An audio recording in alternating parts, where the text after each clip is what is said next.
ఓం శ్రీ గణేశాయ నమః. శ్రీ శారదా భుజంగ ప్రయాతాష్టకం. సువర్చోజకుంభాం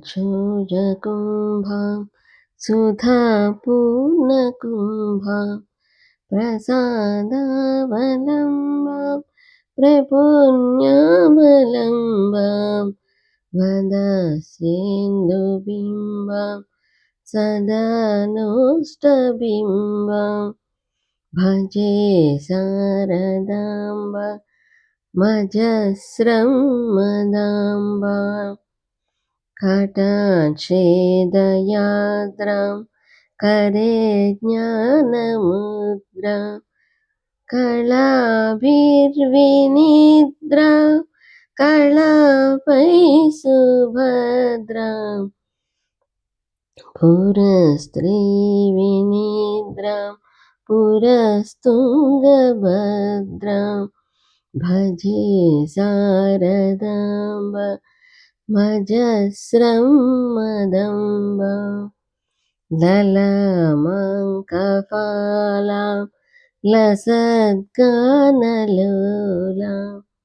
స్వభక్తైకపాలాం యశస్శ్రీకపూలాం హరే త్వక్షమాలాం కనడ్రత్నమాలాం భజే శారదాంబ మజస్రం మదంబ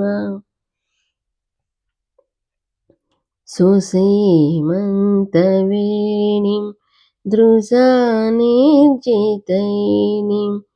రమత్కైరవాణీం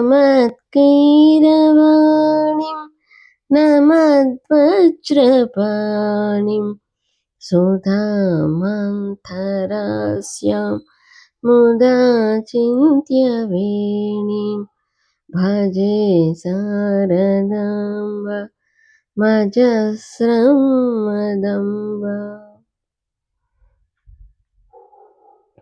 సుశాంతాం సుదేహాం దృగంతే గజాంతాం లసత్సల్లతాంగి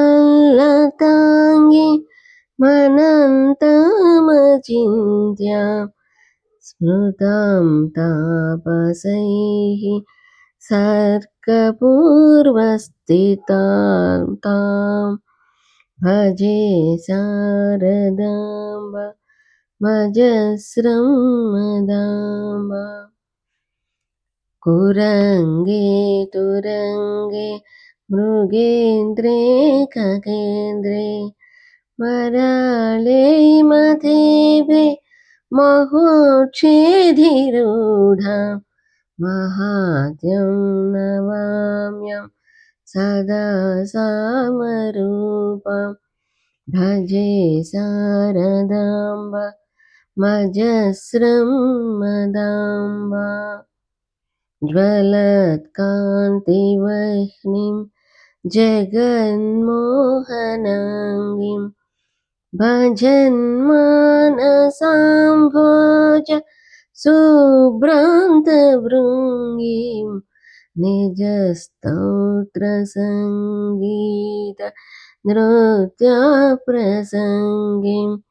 భజే శారదాంబ మజస్రం మదంబ భవాంభోజనేత్రాజ సంపూజ్యమానాం